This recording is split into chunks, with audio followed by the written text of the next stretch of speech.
share this. You go to RLUSD, bam, that is now setting as 728 mil. And if you look at the ranking, RLUSD has started to move up the rank here in terms of overall market cap. Yeah. So, Almost in the top 100. yeah. So this is interesting. Are we nearing that time where RLUSD gets a shot up?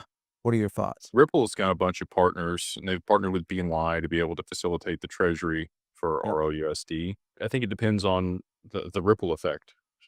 How many people want to utilize Ripple's stablecoin for transactions? The majority of what we've seen so far are exchanges listing that token, right? And that's what's Right. providing liquidity. They're exchanging dollars to Ripple, they're buying treasuries, they're minting ROUSD. The majority of that's actually on Ethereum. It's not even on the XRPL right now.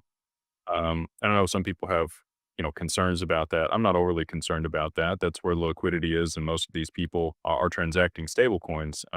I do think we're going to see a migration onto the side chain, the EVM side chain, on the XRPL for a lot of these stable coins. So if we had ROUSD listed on more networks and we see, some actual institutional adoption, let's say some of these smaller banks that aren't going to issue their own stable coins decide Yes. they're going to utilize ROUSD for what they're going to offer their clients. That's where I think you see the big move if we're going to have one.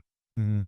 Well, and I think the market opportunity here is pretty significant. They're talking about right now, what was that? Let me Three get three that. trillion Yeah. by 2030 in total. If So, you and push that. I still think that's way low. I do too. I think that we're going to see much, much more than that. The economy is already digitized. Most people don't use cash. You're using your phone for different things. Here in the US, it's going to be interesting. Amazon and Google and some of these larger enterprises, and then also all these other banks launch their own stablecoin. Yeah. Our USD is going to have a lot of other competition for retail, but I think for the institutional payment side, they've kind of set the standard for how that looks, audit, backing, and all of that.